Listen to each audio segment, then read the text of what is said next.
Hello and welcome to Rajya Sabha Television. You're watching The Big Picture with me, Frank Rausan Pereira. Authorities today briefly lifted the curfew imposed in Shillong and other vulnerable areas for the first time as the situation improved nearly a week after violent clashes between local Khasi people and the Sikh community members rocked the areas. The curfew imposed in 14 vulnerable areas was lifted for 7 hours from 5 a.m. to 12 noon in the view of the improved situation. The prohibitory order was reimposed after 12 noon till 7 a.m. tomorrow. Shillong had been in the grip of violence since May 29th following a fight between Sikh residents in the city's Punjabi Lane area and Khasi drivers of state-run buses. More than 10 people, including policemen and CRPF personnel, were injured in the clashes that followed the fight. On this edition of The Big Picture, we will analyse what was behind the clashes in Shillong. Joining me on the program today are BP Singh, former governor of Sikkim, Sandeep Phukan, deputy editor of The Hindu, and Subhash Chakma, Director, Asian Centre for Human Rights. Thank you to all my guests for joining me on this edition of The Big Picture. Mr. Singh, I'd like to begin with you, of course, because this is not a new problem. It's a problem that has existed not just in Shillong, but in the entire northeast. What is the history of the problem? You know, what happened was that the northeast India joined the British Empire not in one go. It was in stages. The seat of the empire began from Cherrapunji, close to Shillong, when David Scott was put in charge of the entire region, established his headquarters there. But even prior to that, the missionaries had moved in. And so the process of conversion of the animist believers had already begun. But when the township grew, because Shillong was a small town even then, and because it was an important center for bazaars, haats, and then the road was there to go down to Guwahati from their home times. They needed utilities, and the Sikhs were known to have visited. They also came during the war of the Mughals. They wanted to capture Assam, they failed, but Sikh generals had come. But prior to that, Guru Nanak Dev had visited Dhubri and that area. So these utilities were set up. Bengalis came as clerks and teachers. These Sikhs came to have those menial works, the scheduled caste Sikhs. And the local rules were in the hands of, here we know them as Rajas and Maharajas in the plains. They were the CNs. And when the merger was there, Sardar Patel had signed the Memorandum of Understanding with those CNs, about 14 or 15 of them, in Raj Bhavan. Why I am mentioning all this was that this is not a new settlement. But in mind, I was there for 2.5 years in Shillong towards the end of 1960s. And I am aware of this place. You know what happens, that you keep such people on the outskirts of the town. But as there is a phenomenal expansion, urbanization processes have commenced relentlessly, they come in the middle because the townships go there. And therefore, people find it irritating because they have different ways of living. More than that, the lands have become very valuable. Right. So if you capture that, the government willy-nilly will give this. But this had been ignited by a small event in the evening of May 31st. And I thought that the reactions have been rather, it looks that administration didn't act promptly. Sure. According to me, they should have controlled the situation forcefully in the beginning itself. Right. The situation should have been controlled in the beginning itself. The administration did not act as it should, is what Mr. Singh is suggesting. Sandeep, looking at the magnitude of the clashes and how it started off, would you say that it was politically motivated at some point? There's certainly an allegation. There's certainly an allegation that vested interests were behind in flaring up the clashes. But we really don't know, because we've not really seen this in terms of a political fight. This was not a political clash or clash between two political supporters of two political parties. If they existed, then they would have existed in a very surreptitious manner that it was not visible to, openly or in the public domain. But I think just to go back to what Mr. Singh was saying, that this is not new. Identity politics in the Northeast is the dominant theme of politics, whether it's from my state in Assam or, Arunachal, Manipur, Nagaland, Meghalaya. And Singh sir would be aware very much that in the late 60s and 70s, it was the capital of undivided Assam, Shillong. Yes. And he would have been there. And the administration moved in, after April 1970, Guwahati became the capital of Assam. Even at that time, there was this feeling of alienation that the local Khasis were, the trade was controlled by Marwaris.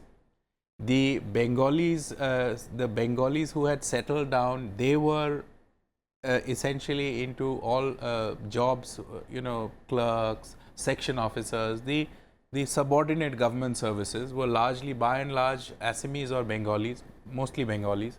Then you had a predominance of Assamese because this was the capital of Assam. Then this Punjabi colony, in fact, what Mr. Singh mentioned, this is a very old, 100-year-old settlement, and they are mostly, they were cleaning, they were into cleaning of the town, Shillong town. They were engaged in municipal work there. And now that area has become very prime property. So there, you have to look at this story in several layers. So there is an identity politics here, where from time to time the Khasi pride, the local pride, son of the soil movement will emerge. There is an economic layer here, because the land is of prime value, and these lands were given just free of cost as settlement. And now there would be vested interests. Even in Shillong, the old Shillong type of houses are making way for multi-storied buildings. Right. And of course, there could be, this is a new government, you have a very young chief minister, rather inexperienced, Conrad Sangma. So he's just gone, from being an MP here to being the chief minister there. He's cobbled up a difficult coalition. So just to make matters worse for him, you could also have political players fanning the fire. Right. Going back to what Sandeep just said, Subhash, talking about identity politics and talking about how, it's a matter of pride for the son of the soil. So does that mean there is no place in India for someone other than the son of the soil? I think that's the big challenge in the Northeast India. I mean, since the British period, you had some kind of a protection under the East Bengal Frontier Regulation, because all these, we are parts of different tracts which were identified either part of the East Bengal, undivided Bengal, or Assam at that point of time. I think over the years, if you have looked at it, that sentiment that you require special protection has not changed, despite the fact that you have become a modern state with executive, legislative, and judicial power. So there is a huge challenge. It's basically a toxic mixture of primordial tribalism, which has become the modern state. And the modern state where if you are not the son of the soil, you are not equal before law, you do not have equal rights, and you actually do not have equal access to justice. And this was one possibly particular case. Usually what happens in Shillong, it's the non-tribals, meaning the non-tribals who would be the attacked. Those who do not look like a Mongolian feature like me, they will be more vulnerable, whether you are Assamese, Bengali, or Sikh. But the ignition of this particular conflict was a different way. It was the Sikhs who had beaten up. So there was a reaction to it. But I would say that in the Northeast India, the biggest problem which we from the northeast do not realize. Once we come back to mainland India, we always say we face racial discrimination. That's what I was going to get to. No, What's happening in the northeast is exactly what happens in mainland Yes, India so- to the people from the northeast. So that is what I was saying. Whenever we come here, we say we are from the northeast, but possibly we are the worst racist people, not only towards the others who physically look different from you, but also those who exactly similarly look like you, Tibetan Mongoloid. Just because you belong to another tribe, then you face worse form of racial discrimination. And it's only region, I think, in India where people still possibly talk about racial purity. The same racial purity which the Nazis had talked about, they had given up. But if you go to the northeast, I am saying as a Chakma, and I have seen, possibly in my own community, I will find that there is extreme racism out there, and we are willing to, disbelief in that. But unfortunately, there is racism everywhere. You look at what's happening in Maharashtra, you look at what's happening elsewhere in the country as well. It's the same problem everywhere. The question is, how do we deal with it? We'll try and get to that in just a bit. Yes, please. But before that, Mr. Singh, is the problem also an economic one? Because the resourceful Punjabis seem to be doing very well in Shillong, and that's not going down too well with the locals. I must tell you here that in Shillong, identity politics, identity is an issue, but identity politics is more of an issue in the plains of the Brahmaputra Valley, the Brahmaputra Valley estates. Here these Sikhs are not posing any political problem. They are not clamoring for office, political office or administrative office. They are the menials, and they have accepted this position from 1860s. Now this is a situation which could have been imaginatively and administratively tackled. I see from the newspapers that the Honorable young Chief Minister has set up a committee under his Deputy Chief Minister to look at the resettlement of these sweeper colony people. Now I thought it was not a very wise decision. I don't know who demanded it, and if somebody demanded it, how is the Deputy Chief Minister suitable? He is not the best person. But He could have gone to somebody else. There are so many retired judges there. If you want to do some justice, give it to a Khasi instead of giving it to one of your own class, and his judgment will not be accepted by others. Right. I don't know who is he, the Deputy Chief Minister. Is he a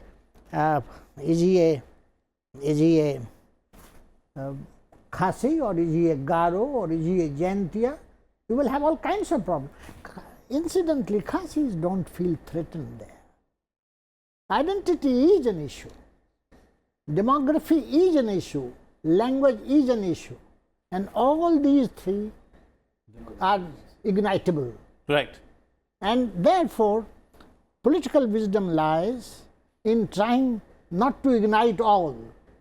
Ignitable and highly inflammable also. Highly inflammable.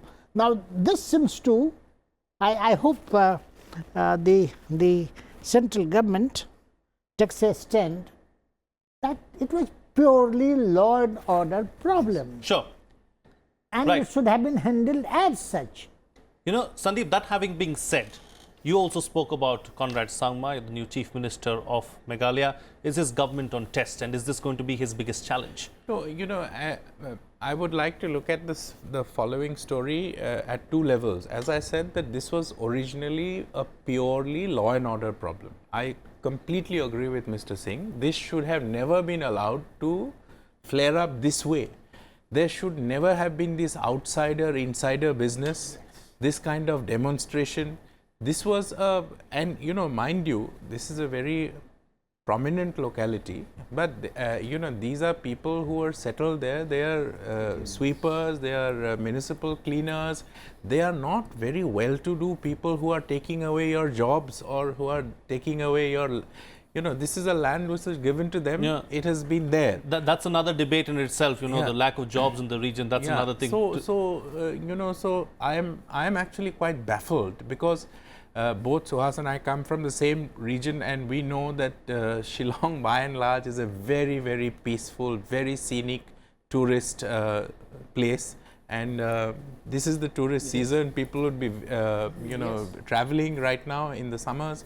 So yes, so at one level this has definitely been a failure of the administration to tackle it quickly. So that is the immediate level of the story. But as I said, that sometimes it starts off with a very small thing, Frank, and then it becomes something very huge, and all these things get intertwined, identity politics, jobs being taken away, outsider, insider. There's another aspect to it as well, the spread of fake news. I think we'll talk about that as well, Yes. ahead in the program. Yes. But before that, Mr. Singh spoke about the relocation. There's talk about relocating these Punjabis from where they are at the moment.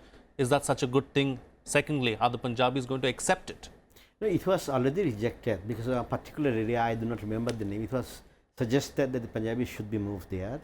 Neither the people wanted the Punjabis, nor the Punjabis wanted to move.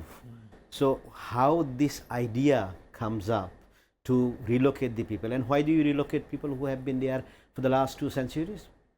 About 2 centuries. And so that's where I think it's linked in a way with the, I can understand you have demonstration against outsiders. Somebody who has lived there for about 200 years, you cannot say that they are outsiders because they have been there before the creation of modern state, what is called India. Before the promulgation of Indian constitution, certainly, they have been there. By that logic, then everybody in Delhi is an outsider. Absolutely. Exactly. That is true. I mean, those of us who came here 20 years, 25 years, but see, at the we must remember that bottom line, we are all Indian citizens, we are living in our own country. So I actually find this distinction a little difficult, but that is how the region has been.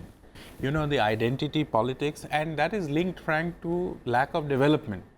When these are resource rich states. Meghalaya, for example, is rich in coal, uranium. So, you have natural resources, natural wealth there.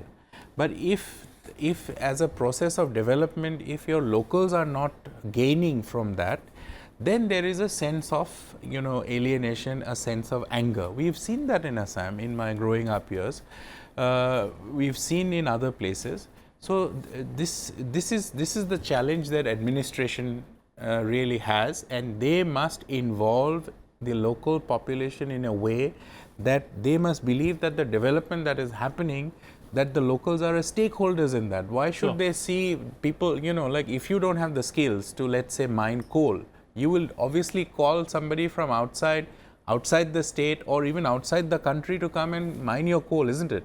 But it's the administration who has to explain to the local Khasi or the Jayantiya or the Garo that this is good for you. Once, he brings in his equipment, you can, roads will be built, you can set up businesses, you can work ancillary units. So it is for the administration to explain that to them, isn't it? Sure, that's how I look at it. Of course it is. I'm just coming to you, Mr. Singh. Subhash also has to say something. No, I just wanted to say one point, because this problem, as we all know, did not start with either economic opportunities, development, or etc. I think in the Northeast, all tribal communities believe that we have some sort of racial purity. It belongs to nobody else. Otherwise, there is no immediate reason for this. And it started as what? It's basically started between what you would call possibly ip-teasing, alleged ip-teasing of a Punjabi women, and Punjabis came and allegedly had beaten up some Khasi boys, and it blew out of proportion. And Punjabis, we are then accused of being outside despite living there from the 2 centuries before, simply because they did not look like the local majority people. So as simple as that. Actually, this is not connected with any other issue. If possibly the bus was not parked in the wrong place, if somebody was not cleaning it up, this incident would not have happened anyway. Possibly without the social media which say that somebody had died and beaten up or hacked to death. Fake news. So it's absolutely law and order issue. It has nothing to do with all other mainstream issues. Sure. Mr. Singh, the fresh clashes now, everything that we've seen over the last 1 week, what does it do to the government's efforts of development in the region? Does it hamper that? We have more than 220 tribes in that region. 220, and each one has an identity, and they are aware of that.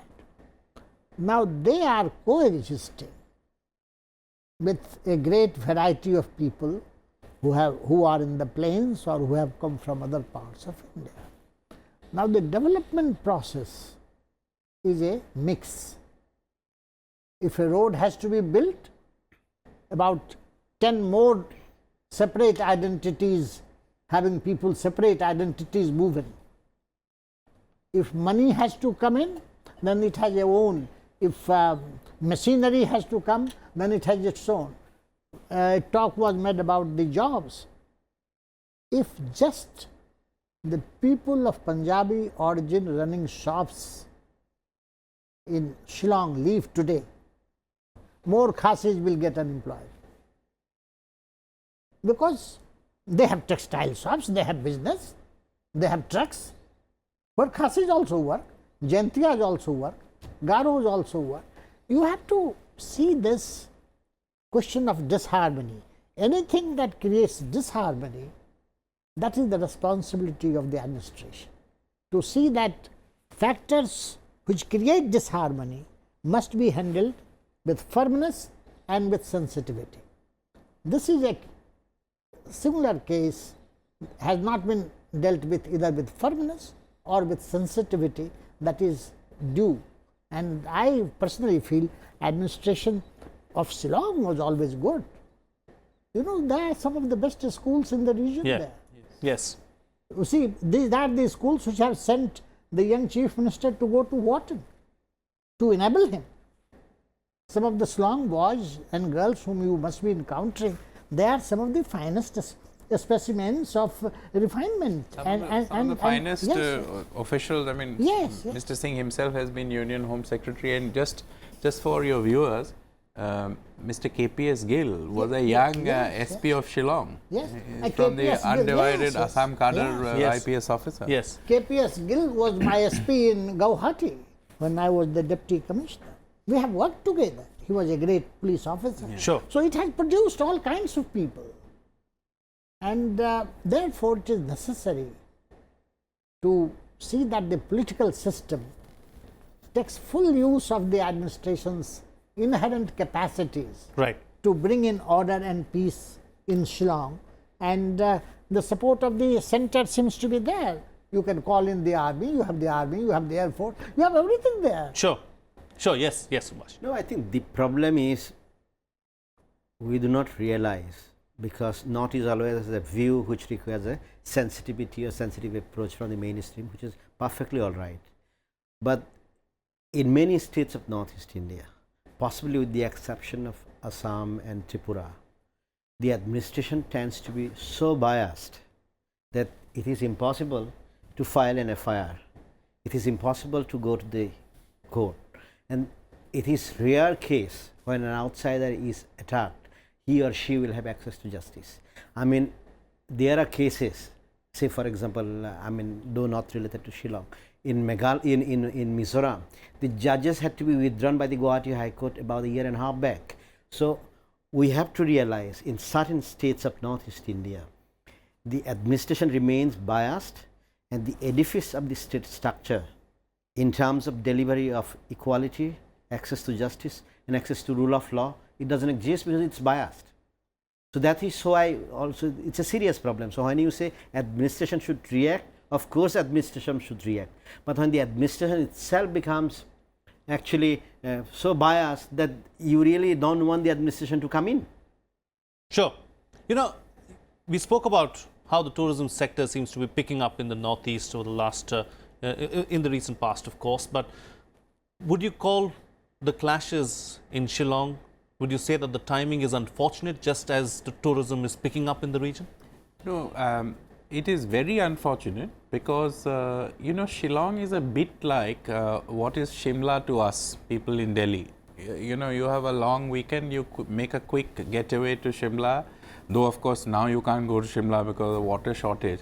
But Shillong is beautiful. The roads are quite good now. It just takes a little over an hour, possibly under 2 hours, to reach Shillong by road from Guwahati. and this is always the best season, you know, this is the tourist season. So, unfortunate because this was a very small incident and it should not have, I completely agree with Mr. Singh that it should not have, see, because when you allow a wound to fester, then other complications take place. So, this is what seems to have happened here. You know, if they had dealt with the situation with a very firm hand on day one, it shouldn't have happened this way. I know a colleague of mine, you know, called me 10 times yesterday because he was going to Shillong with his family, with his 2 daughters, and was asking me all the time. And you know, as I said, that this becomes why I was saying identity politics. It started off from this minor incident, minor I would say, because no death had happened. Right. There was a fake news that somebody died, and that resulted in a protest where protesters went to the secretariat. They actually barged into the secretariat until they were stopped. But look at the fallout now. Because of this, you know, normally the preferred route for tourists to go is from Guwahati to Shillong by car. Right. Now, on day 2 or day 3, a few vehicles were damaged by locals on the way to Shillong. I mean, no people were injured, but you know, some window panes must have been broken, or 4 or 5 vehicles from Assam. Something that you don't want to encounter when you're going on a holiday. Yes. So now look at this. So some Assam taxi, you know, taxis bearing Assam number goes to Shillong, faces protest, resistance, damage, and then there is retaliation. And retaliation because Shillong is landlocked. Right. You cannot get out of the state unless you travel through Assam. And the taxi association at Assam had set up a blockade at Jorabat. That's the entry point. Entry point, yeah. So at Jorabat, they picketed. So you had this funny situation that Shillong taxis or Meghalaya taxis will come to that point. Then you will have to hire an Assam Another taxi. yes. So, you know, these kind of things, they should have never allowed. Sure. You know, a quick closing comment, Mr. Singh, because I'm going to ask you to don your Home Secretary hat, now former Home Secretary's hat, you know, and talk about this issue of fake news. You know, several issues seem to, you know, get inflamed further only because of fake news. How do you deal with that problem? I must tell you, before I answer this question, one simple. For 2 years, I worked as a Jawaharlal Nehru Fellow, reflecting, and wrote that book which I was sharing with my friends, The Problem of Change, a study of Northeast India. So all this identity crisis, demography and all that has been dealt with. Now, one of my ideas was, which I tried as Union Home Secretary, was that you have to integrate.